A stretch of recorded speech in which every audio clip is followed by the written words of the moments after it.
Nova Manhã. Entrevista do dia. E às 8h13, nós vamos para a nossa primeira entrevista do dia, sendo que o nosso entrevistado hoje é o advogado criminalista Augusto de Arruda Botelho, ele que participou do grande debate da CNN Brasil e por isso é conhecido de muita gente. O Augusto é autor do livro Iguais perante a Lei, um guia prático para você garantir os seus direitos e também um dos fundadores do Instituto de Defesa do Direito de Defesa. O Augusto de Arruda Botelho está aqui hoje para falar com a gente de um tema relevante da vida moderna e ainda mais neste ano de eleições, e que a gente sempre aborda aqui, né, Lilian? Fake news. Bom dia, Augusto, tudo bem? Acho que deu uma travada no sinal ali. Vamos tentar restabelecer. Jonathan Alves. Bem, a gente vai passar para a próxima notícia e vamos tentar restabelecer a conexão com o Augusto para falar desse tema interessante que é fake news. Vamos a mais notícias então.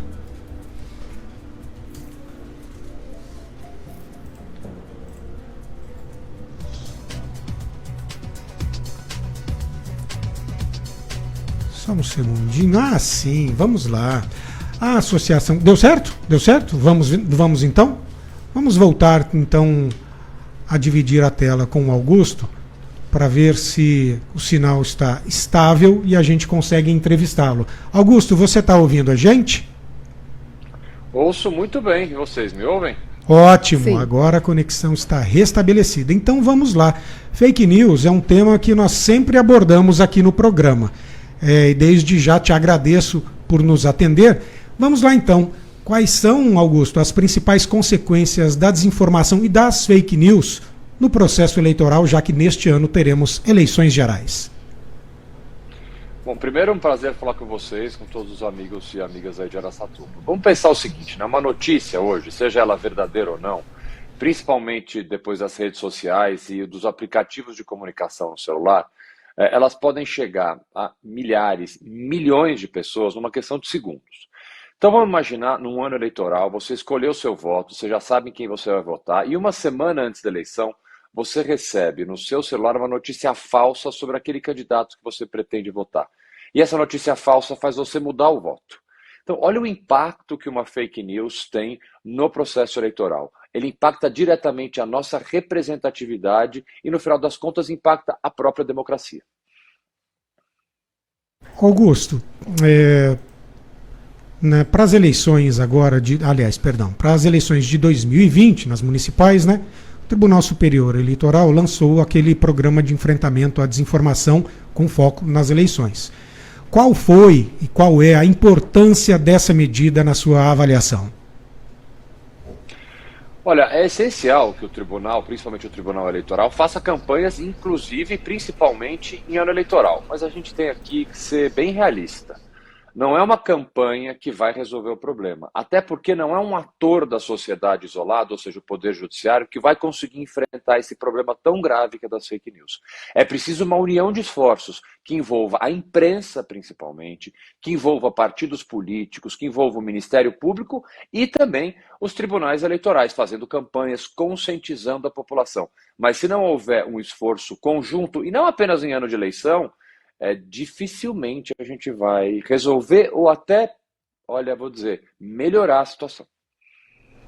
Tá, mas aí a gente fala das medidas oficiais que governos, tribunais tomam. Do ponto de vista pessoal, individual do cidadão, como ele pode se proteger, dada aí o acesso a tantas mídias sociais e tantos canais de comunicação, grupos, listas que distribuem fake news?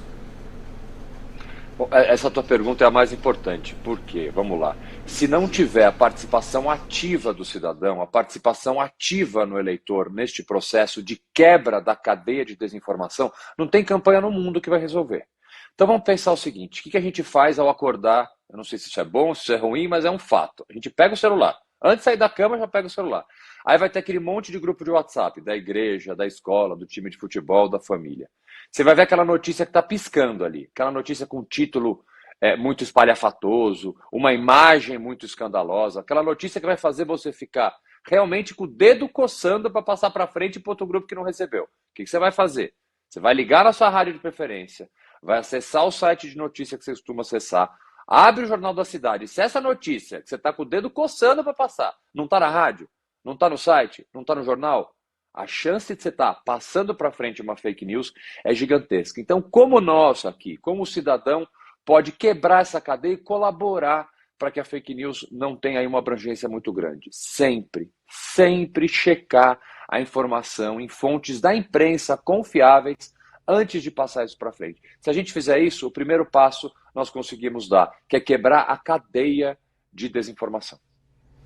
Você sabe que essa é uma discussão que a gente sempre faz aqui. E é uma dica que a gente sempre dá, né, Lilian? Sim. Olha, você recebeu uma notícia no seu grupo, na sua lista de transmissão, antes de repassá-la, independentemente de qual candidato fale, de qual político aborde, entre nos sites confiáveis, entre, né, nos programas de checagem e entre também nos sites de informação básica, da informação primária. Entre no site do TSE, entre no site do governo, entre no site de quem dá a informação, caso não queira confiar na imprensa, o que eu acho uma bobagem. Mas a Lilian tem uma pergunta. E além de fazer essa pesquisa, a gente não pode ter preguiça de fazer essa pesquisa, né, para ver se está correta a informação, a gente tem como denunciar isso, Augusto? Tem como denunciar. Olha, há projeto de lei, principalmente um projeto de lei específico que trata das fake news, que ele vai, de certa forma, englobar o problema grave que as fake news trazem. Mas mesmo sem esse projeto de lei ter sido aprovado, há crimes, por exemplo, já aí existentes no nosso país, desde 1940, no Código Penal brasileiro, que eles podem punir aquele que, por exemplo, ao passar uma fake news ou criar uma fake news, ele de alguma forma atinge a honra de alguém. Então, há sim mecanismos para que você possa denunciar as fake news e há mecanismos, inclusive, de processar os autores daquelas notícias falsas, procurando o Ministério Público, procurando delegacias de polícia, procurando um advogado, procurando a Defensoria Pública. E há também formas dentro das próprias plataformas, isso é importante, gente. Por exemplo, você viu uma fake news numa rede social, no Facebook, no Instagram, no TikTok, dentro da própria plataforma, você tem como denunciar e é muito importante que o usuário dessa plataforma faça essa denúncia, porque essa denúncia ela vai acabar chegando na plataforma, principalmente se ela for num número muito grande de denúncias, e a plataforma aí vai ter condição de verificar a veracidade ou não dessa informação e eventualmente excluir aquela publicação que for sabidamente falsa. Essa pergunta, para mim, ela é fundamental, né? Para que as pessoas entendam de forma bastante clara. Produção e compartilhamento de fake news é crime. Vamos lá. Já existem crimes, como eu disse, no Código Penal. Por exemplo, se você monta uma fake news falando o candidato A é ladrão, o candidato B roubou tal coisa, ou o candidato C é tal coisa, você não precisa de um projeto de lei específico para tratar de fake news, para que a pessoa que criou e distribuiu essa notícia já seja punida pela lei, já é crime. Então, muitas vezes as pessoas ficam falando, fake news não é crime, não tem um projeto de lei, mas existem outros crimes no Código Penal que entendem completamente esta posição, por exemplo, de criar uma notícia falsa com o fim de macular a imagem de alguém, principalmente no âmbito eleitoral. A lei eleitoral já prevê, por exemplo, o uso indiscriminado de notícias falsas com o fim, por exemplo, de macular a honra de alguém, com um fim eleitoral, para punição, inclusive, eleitoral dessa pessoa. Então, a lei já existe. A gente tem no Brasil uma característica, vamos chamar assim, de achar que a gente precisa criar novas leis para resolver problemas existentes. Muitas vezes você não precisa criar nova lei, a lei já existe, basta cumprir a lei que existe. Portanto, se você passar uma informação sobre um candidato ou sobre uma pessoa e ela seja falsa, e essa informação possa, de alguma forma, atingir a honra dessa pessoa, você está cometendo um crime, não precisa ter lei de fake news para isso. O crime já existe. Augusto, uma opinião sua. Você acredita que os acordos firmados do TSE com as plataformas e com as agências de checagem, principalmente com as plataformas aí de mensagens e redes sociais, serão respeitadas? Dá para confiar nesse tipo de acordo? Sim, as plataformas elas têm obviamente depois de várias críticas, adotado uma postura muito mais colaborativa em relação a isso.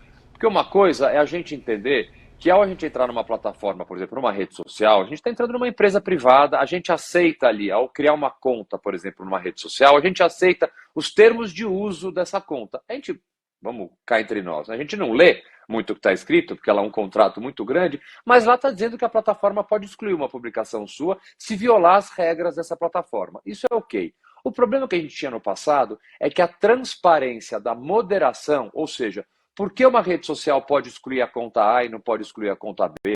Por que ela exclui o usuário C e não exclui o usuário D? Essa transparência da moderação não estava sendo bem feita. Então, esses acordos têm, inclusive, essa função.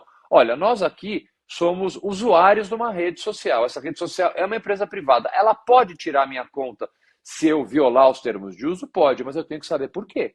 Ela tem que me informar por quê. Ela tem que me dar direito de defesa. Porque a liberdade de expressão, vamos lembrar, é um direito constitucionalmente previsto. Se vão cortar a nossa liberdade de expressão, mesmo num ambiente privado, eu tenho que ter direito, como cidadão, de saber por quê que eu fui excluído de uma rede social. Então, essa questão da moderação, esses acordos vão facilitar e também um aprimoramento, principalmente dos algoritmos dessas plataformas, para enfrentar, além de fake news, discursos de ódio, ameaça, indução, por exemplo, de outros crimes como suicídio. Isso é muito grave dentro da rede social também. Então, a participação das plataformas, ela é, assim, absolutamente necessária. Sem elas, não tem campanha, não tem acordo, não tem absolutamente nada que a gente possa fazer.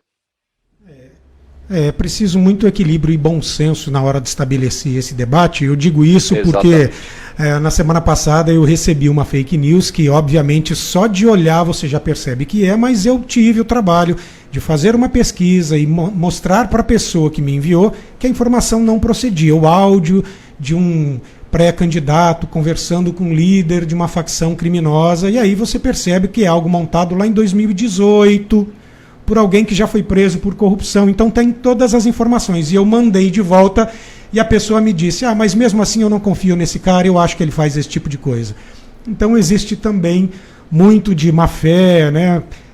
Enfim, e aí eu costumo dizer o seguinte, contra esse tipo de comportamento, ética e lei. Porque se não for assim vai ficar muito difícil esse debate, não? Tem razão. Tem completamente razão. E a gente tem um dado tão triste no país. Foi feita uma pesquisa com alguns países aqui e nós chegamos à conclusão que o Brasil, no contexto da pandemia, por exemplo, em que a fake news foi algo muito grave, né? Olha que ponto nós chegamos, né? Fake news sobre uma pandemia, sobre uma doença que matou mais de 600 mil pessoas no nosso país. E o Brasil, desses países pesquisados, é o país que mais demora a desacreditar, vamos dizer assim, uma fake news. Principalmente tratamentos equivocados durante a pandemia, que outros países também foram objeto desse ataque de fake news. O Brasil, infelizmente, foi o país que mais demorou a deixar de lado essa informação falsa. Isso é um dado muito, muito preocupante, porque, obviamente, foi dentro de um contexto da pandemia, mas ele pode ser aplicado a um outro contexto. A gente tem uma tendência a se apegar a uma fake news e, como esse teu amigo fez, olha, mesmo que isso seja fake news, o pontinho de dúvida vai ficar, e esse pontinho de dúvida atrapalha muito, atrapalha a representatividade, a democracia, principalmente no ano eleitoral. É isso. Augusto, algo que nós deixamos de falar aí que seja relevante para você concluir o seu pensamento? Não, agradecer mais uma vez o convite de vocês, mas deixar aí todos os eleitores, todo mundo que está nos ouvindo agora, a preocupação do que uma notícia falsa pode fazer, não apenas na comunidade, mas principalmente numa eleição tão importante como a gente vai ter agora em outubro de 2022. Ao receberem uma informação, a única coisa que eu gostaria que vocês gravassem dessa entrevista é isso: chequem em fontes confiáveis, liga na rádio. Não está na rádio, não passa para frente, espera um pouco. Ninguém vai ficar desacreditado no seu grupo de WhatsApp se você não foi o primeiro a passar essa notícia para frente. Segura um pouco aquele dedo coçando para passar a notícia, cheque em fontes seguras de informação, aí sim, se a notícia for verdadeira, você passa para frente. Perfeito. Augusto, te agradeço pela participação de hoje e fica desde já o convite para que você nos atenda em outras situações aí que eu sei que você é especialista e para a gente faz diferença ter boas fontes aqui no programa, tá bom? Estou sempre à disposição, um abraço e boa semana para todo mundo. Até mais.